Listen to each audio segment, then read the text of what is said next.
Čauko, volám sa B-Boy Twister.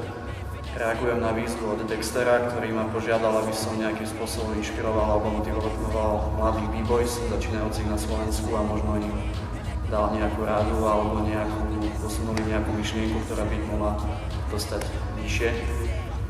Tak asi hlavná vec, ktorú by som sa chcel s vami podeliť, je, že v prvom rade by som vás chcel pochváliť všetkých mladých tanečníkov, ktorí ste boli na B-Boy Kingu, ktorí ste sa vôbec zúčastnili tohto battlu.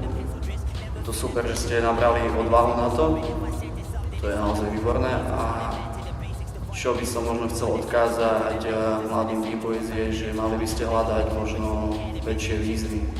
Možno mladí tanečníci, ktorí ste na scéne už rok, dva, ktorí battlíte rok, dva, ale stále chodíte na kids battle a dostávate sa do semifinále, do finále. Je dôležité, aby ste začali battliť aj so staršími B-Boys, čiže battle, ktoré nie sú žiadnym spôsobom vekovo obmedzené.